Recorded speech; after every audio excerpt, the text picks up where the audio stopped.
विद्यार्थी मित्रांनो, आपण विज्ञान आणि तंत्रज्ञान भाग 1 मधील प्रकरण 4 द्रव्याचे मोजमाप याचा अभ्यास करीत आहोत.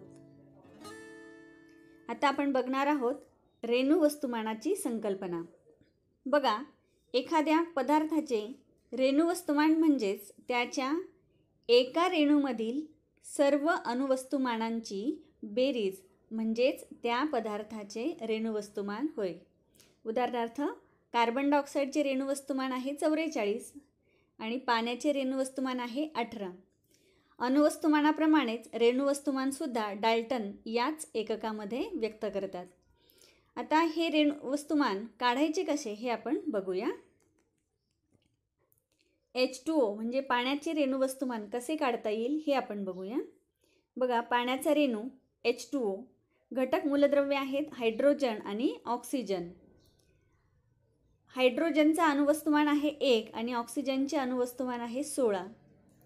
H2O मध्ये हायड्रोजनच्या अणूंची संख्या 2 आणि ऑक्सिजनच्या अणूंची संख्या 1 आहे आणि म्हणून अणुवस्तुमान गुणिले अणूंची संख्या म्हणजेच 1 गुणिले 2 म्हणजेच हायड्रोजन या घटकाचे वस्तुमान आहे 2 डाल्टन.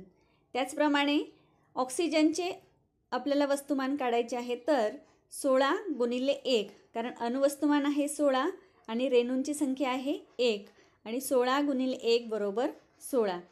आणि यावरून H2Oचे रेणू वस्तुमान बरोबर हायड्रोजनचे अणुवस्तुमान गुणिले 2 अधिक ऑक्सिजनचे अणुवस्तुमान गुणिले 1. 1 गुणिले 2 अधिक 16. 1 गुणिले 2 म्हणजेच 2 अधिक 16 बरोबर 18 आणि म्हणजेच पाण्याचे H2Oचे रेणू वस्तुमान हे 18 आहे. या पद्धतीने आपल्याला कुठल्याही रेणूसूत्राचे रेणू वस्तुमान काढता येईल. बघा, आता आपल्याला या ठिकाणी काही मूलद्रव्ये दिलेली आहेत आणि त्यांची अणुवस्तुमाने डाल्टनमध्ये आपल्याला इथे दिलेली आहेत. उदाहरणार्थ, हायड्रोजनचे अणुवस्तुमान 1, ऑक्सिजनचे 16, नायट्रोजनचे 14, कार्बनचे 12. या पद्धतीने या सर्व मूलद्रव्यांची अणुवस्तुमाने इथे आपल्याला दिलेली आहेत. त्याचबरोबर काही संयुगांची रेणूसूत्रे इथे दिलेली आहेत. उदाहरणार्थ, sodium chloride, magnesium chloride, potassium nitrate, hydrogen peroxide.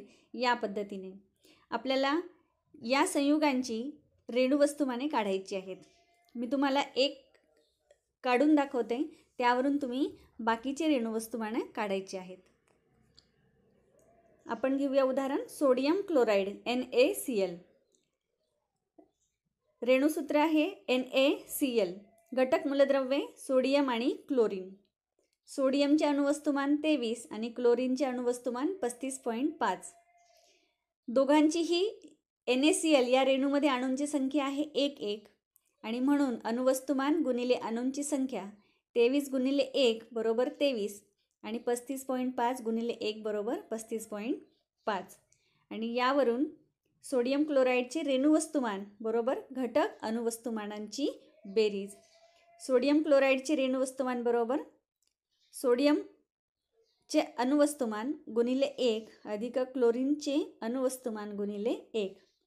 23 गुणिले 1 अधिक 35.5 गुणिले 1 बरोबर 58.5 डाल्टन. म्हणून सोडियम क्लोराईडचे रेणूवस्तुमान 58.5 डाल्टन इतके आहे.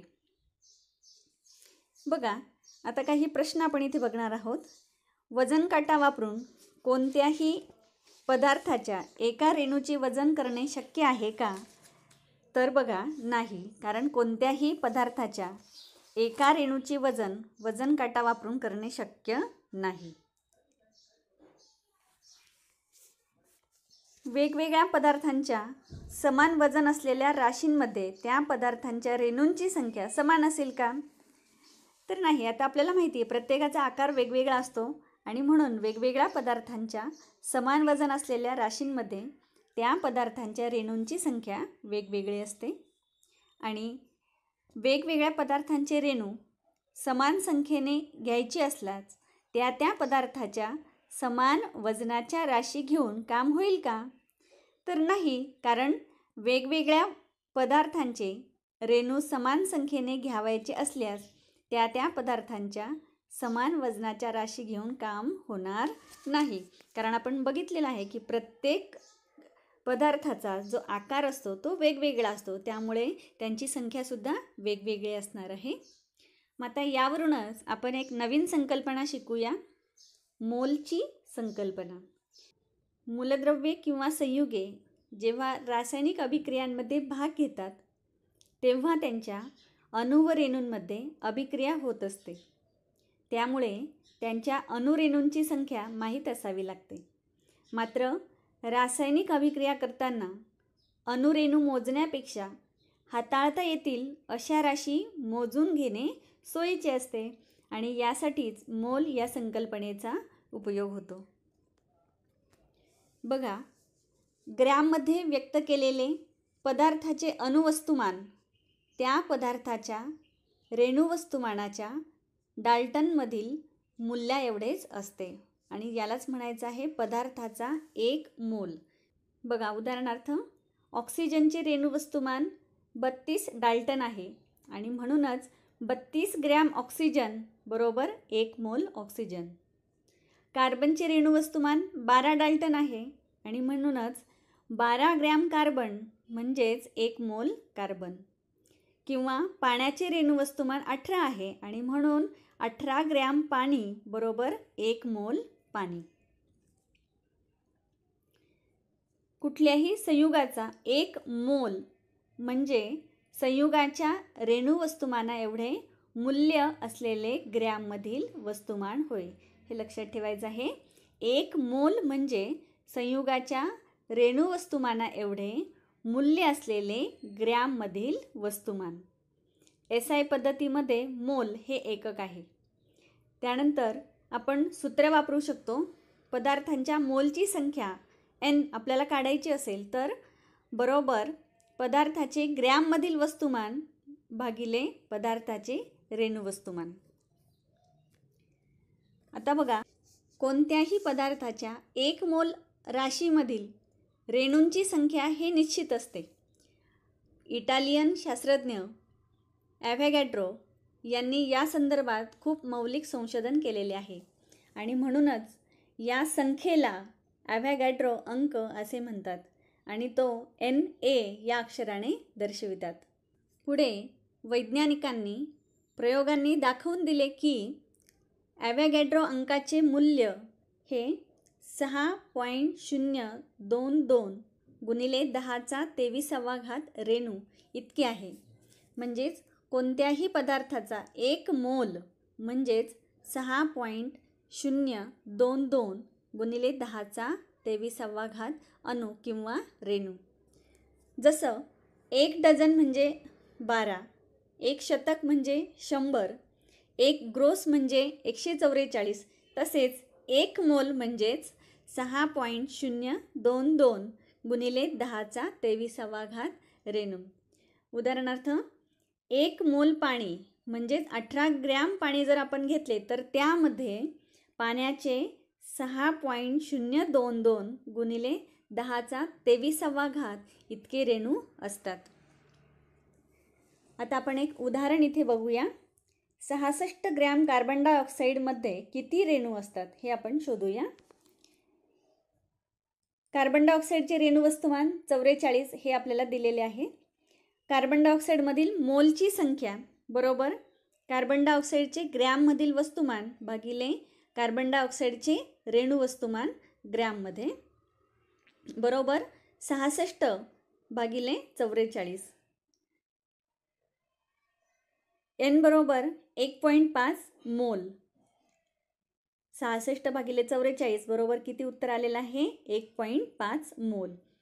1 मोल कार्बन डायऑक्साईडमध्ये 6.022 गुणिले 1023 इतके रेणू असतात आणि म्हणूनच 1.5 मोल कार्बन डायऑक्साईडमध्ये 1.5 गुणिले 6.022 गुणिले 1023 इतके रेणू असणार आहेत. म्हणजेच गुणाकार केल्यानंतर आपल्याला उत्तर मिळणार आहे 9.033 गुणिले 1024 रेणू.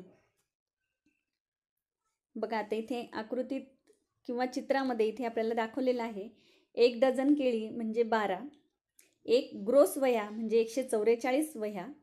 त्याच पद्धतीने 1 मोल मीठ म्हणजेच 6.022 गुणिले 10⁻23 रेणू किंवा 1 मोल पाणी म्हणजेच 6.022 गुणिले 10⁻23 रेणू.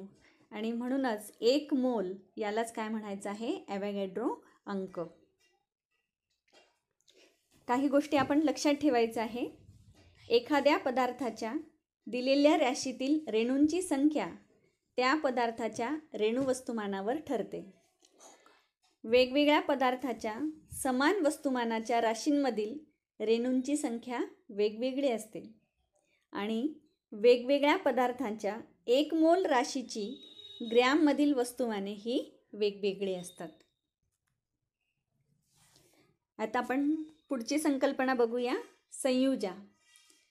बघा, प्रत्येक मूलद्रव्याची इतर मूलद्रव्यांशी संयोग पावण्याची ठराविक क्षमता असते आणि मूलद्रव्याच्या संयोग पावण्याच्या या क्षमतेलाच संयुजा असे म्हणतात.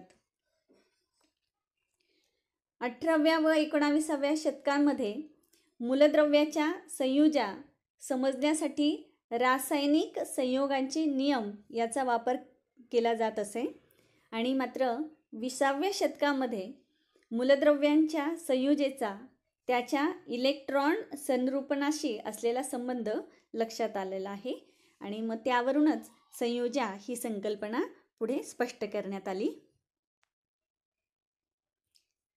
उदाहरणार्थ, हायड्रोजन H2 मध्ये हायड्रोजनचे संयुजे आहे 2. HCl मध्ये हायड्रोजन व क्लोरीन या दोघांची संयुजा 1 आहे. H2O मध्ये हायड्रोजनची संयुजा 2 आहे आणि ऑक्सिजनची संयुजा 1 आहे. सोडियम क्लोराईडमध्ये सोडियम व क्लोरीन या दोन्ही मूलद्रव्यांच्या संयुजा 1 आहेत. आता आपण एक प्रश्न बघूया. सोडियम क्लोराईड आणि मॅग्नेशियम क्लोराईड या संयुगांमध्ये कोणत्या प्रकारचा बंध आहे? तर तो आहे आयनिक बंध, कारण इथे इलेक्ट्रॉनची देवाणघेवाण होत असते. सोडियमचा अणू इलेक्ट्रॉन संरूपण आहे 2, 8 आणि 1. शेवटच्या कक्षेतील हा एक इलेक्ट्रॉन दिल्यानंतर सोडियमचा धन आयन तयार होतो आणि त्यामध्ये इलेक्ट्रॉनची संख्या आहे 2 आणि 8. क्लोरीनचा अणू इलेक्ट्रॉन संरूपण आहे 2, 8 आणि 7. क्लोरीनच्या शेवटच्या कक्षेमध्ये 7 इलेक्ट्रॉन आहे. सोडियम अणूकडून 1 इलेक्ट्रॉन घेऊन क्लोराईड आयन तयार होतो. क्लोराईड हा ऋण आयन तयार होतो आणि त्याचे इलेक्ट्रॉन संरूपण आहे 2, 8 आणि 8. म्हणजेच सोडियम आणि क्लोरीन यांची अभिक्रिया होऊन सोडियम क्लोराईड हे संयुग तयार होते. अशा प्रकारे सोडियम अणूची क्षमता 1 इलेक्ट्रॉन देण्याची तर क्लोरीन या अणूची 1 इलेक्ट्रॉन घेण्याची क्षमता असते आणि म्हणून सोडियम आणि क्लोरीन यांची संयुजा ही 1 आहे आणि आयनिक बंध निर्माण होताना मूलद्रव्यांचे अणू जितके इलेक्ट्रॉन देतो किंवा घेतो ती संख्या म्हणजेच मूलद्रव्याची संयुजा होय. या टेबलमध्ये आपल्याला काही मूलद्रव्ये दिलेली आहेत, त्यांचे अणुअंक दिलेले आहेत आपल्याला आणि त्यांची इलेक्ट्रॉन संरूपण दिलेले आहेत आणि त्यावरून त्यांची संयुजा इलेक्ट्रॉनची संख्यासुद्धा दिलेली आहेत. याचा तुम्ही नीट अभ्यास करायचा आहे. आता आपण बघूया परिवर्ती संयुजा. परिवर्ती संयुजा म्हणजे काय? तर बघा, वेगवेगळ्या परिस्थितीत काही मूलद्रव्यांचे अणू वेगवेगळ्या संख्येने इलेक्ट्रॉन देतात किंवा घेतात. अशा वेळी ती मूलद्रव्ये ते एकापेक्षा जास्त संयुजा दर्शवितात.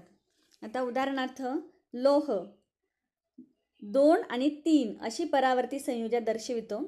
त्यामुळे क्लोरीन बरोबर अभिक्रिया होऊन फेरस क्लोराईड आणि फेरिक क्लोराईड अशी 2 संयुगे तयार होतात. परिवर्ती संयुजा दर्शविणारी काही मूलद्रव्ये इथे आपल्याला टेबलमध्ये दाखवलेली आहेत. तांबे संयुजा 1 किंवा 2 आणि क्युप्रस किंवा क्युप्रिक असे आयन ते तयार करतात.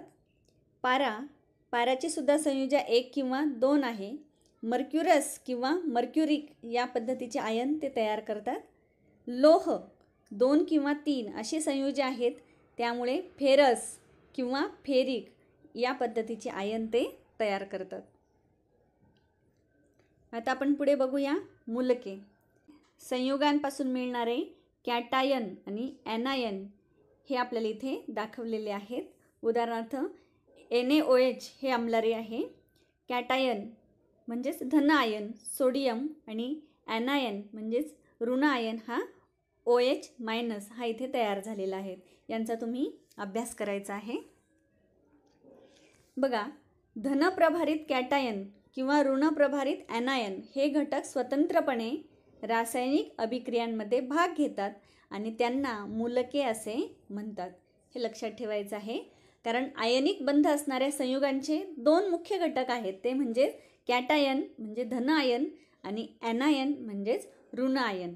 आणि म्हणूनच हे धनप्रभारित किंवा ऋणप्रभारित हे घटक स्वतंत्रपणे रासायनिक अभिक्रियांमध्ये भाग घेतात आणि यांनाच काय म्हणायचं आहे, मूलके. कॅटायन रूपी मूलकांची जोडी जेव्हा हायड्रॉक्साईड या ॲनायन मूलकासोबत झाली की विविध प्रकारचे आम्लारी तयार होतात. जसे उदाहरणार्थ सोडियम हायड्रॉक्साईड आणि पोटॅशियम हायड्रॉक्साईड. त्यामुळे कॅटायनांना आम्लारीधर्मी मूलके असे सुद्धा म्हणतात. याउलट ॲनायन रूपी मूलकांची जोडी हायड्रोजन आयन या कॅटायन रूपी मूलकाबरोबर झाली तर विविध प्रकारची आम्ले तयार होतात. उदाहरणार्थ HCl हायड्रोक्लोरिक आम्ल किंवा HBr हायड्रोजन ब्रोमाइड. आणि त्यामुळे ॲनायनांनाच आम्लधर्मी मूलके असे सुद्धा म्हणतात. बघा, या ठिकाणी आपल्याला काही आम्लारीधर्मी मूलके आणि आम्लधर्मी मूलके इथे दाखवलेली आहेत. आम्लारीधर्मी मूलके चांदी, तांबे, फेरिक, कॅल्शियम, अमोनियम, पोटॅशियम आणि सोडियम ही आम्लारीधर्मी मूलके आहेत. तर क्लोराईड, आयोडाईड, सल्फेट, नायट्रेट ही आम्लधर्मी मूलकांची उदाहरणे आहेत. आता आपण काही एकच अणू असलेली मूलके बघणार आहोत. उदाहरणार्थ सोडियम Na+, Cu+, Cl-. एकच अणू असलेली ही मूलके यांनाच साधी मूलके असे सुद्धा म्हणतात. मग काही धनप्रभारित साधी मूलके पोटॅशियम, कॅल्शियम, ॲल्युमिनियम ही धनप्रभारित साधी मूलके आहेत. तर नायट्राइड, ऑक्साईड, क्लोराईड ही ऋणप्रभारित साधी मूलके आहेत. जेव्हा एखादे मूलक म्हणजे प्रभारित असा अणूंचा गट असतो तेव्हा त्याला संयुक्त मूलक असे म्हणतात. उदाहरणार्थ अमोनियम, कार्बोनेट, सल्फेट, फॉस्फेट. तर अमोनियममध्ये इथे नायट्रोजन आहे, हायड्रोजन आहे. कार्बोनेटमध्ये कार्बन आहे, ऑक्सिजन आहे. सल्फेटमध्ये सल्फर आहे, ऑक्सिजन आहे. आणि फॉस्फेटमध्ये फॉस्फरस आणि ऑक्सिजन या पद्धतीची अणूंचा गट इथे आहे आणि म्हणून यांना काय म्हणायचं आहे, संयुक्त मूलके. आता आपण बघूया संयुगाची रासायनिक सूत्रे. बघा, आयनिक बंधाने तयार झालेल्या संयुगांचे वैशिष्ट्य म्हणजे त्याच्या रेणूचे 2 भाग असतात आणि ते म्हणजे कॅटायन आणि ॲनायन. म्हणजेच आम्लारीधर्मी मूलक व आम्लधर्मी मूलक हे 2 भाग विरुद्ध प्रभारित असतात. त्याच्यातील आकर्षण बल म्हणजेच आयनिक बंध होय. आयनिक संयुगाच्या नावात 2 शब्द असतात. पहिला शब्द कॅटायनाचे नाव असते आणि दुसरा शब्द ॲनायनचे नाव असते. उदाहरणार्थ जसे सोडियम क्लोराईड या संयुगाचे रासायनिक सूत्र लिहिताना कॅटायनाची संज्ञा डाव्या बाजूला म्हणजेच Na व त्याला जोडूनच उजव्या बाजूला ॲनायनांची संज्ञा म्हणजेच Cl ही लिहितात. संयुक्त मूलकाची संख्या 2 किंवा जास्त असल्यास मूलकाची संज्ञा ही कंसामध्ये लिहितात आणि संख्या कंसाबाहेर उजवीकडे पायाशी लिहितात. उदाहरणार्थ CaOH/2 calcium hydroxide. BaOH/2, AlOH/3, FeOH/3. रेणुसूत्र लिहिताना आयनांवरील प्रभार दाखवत नाहीत, मात्र त्या आयनांची संख्या संज्ञेच्या उजव्या बाजूला पायाशी लिहितात. संयुजांचा तिरकस गुणाकार पद्धतीने ही संख्या मिळवणे सोपी जाते, ते आपण बघूया. उदाहरणार्थ, सोडियम सल्फेट या संयुगाचे रासायनिक सूत्र लिहिण्याच्या पायऱ्या पुढीलप्रमाणे असतात. पायरी 1, मूलकांच्या संज्ञा लिहिणे. आम्लारीधर्मी मूलक डाव्या बाजूला आणि आम्लधर्मी मूलक उजव्या बाजूला. सोडियम आणि SO4 सल्फेट. पायरी 2, या पायरीमध्ये त्या मूलकाच्या खाली त्यांची संयुजा लिहिणे. सोडियमची संयुजा 1 आणि सल्फेटची संयुजा 2.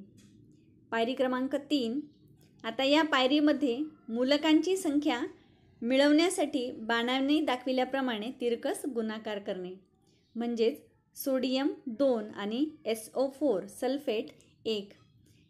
आणि पायरी क्रमांक 4, या पायरीमध्ये संयुगाचे रासायनिक सूत्र लिहायचे आहेत. म्हणजेच सोडियम सल्फेटचे सूत्र Na2SO4. Na2SO4. आणखी एक उदाहरण बघूया आपण. Calcium carbonate.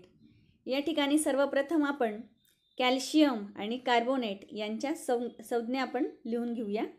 त्यानंतर संयुजा कॅल्शियमची 2 आणि कार्बोनेटची सुद्धा 2. आणि बाणाने दाखविल्याप्रमाणे संयुजेचा गुणाकार करूया. Ca2 आणि CO3/2. आणि म्हणजेच दोघांची पण संयुजा 2-2 आहेत. गुणाकार केल्यानंतर आपल्याला कॅल्शियम आणि कार्बोनेट ह्या दोघांच्या पण 2-2 संयुजा असल्यामुळे आपण सूत्र लिहिताना CaCO3 हे लिहिणार आहोत आणि CaCO3 याच्या आधी आपण 2 लिहिणार आहोत. म्हणजेच दोघांची पण संयुजा 2 आहे हे लक्षात येतं. तर या तक्त्यामध्ये आपल्याला काही आम्लारीधर्मी मूलके दिलेली आहेत, काही आम्लधर्मी मूलके दिलेली आहेत.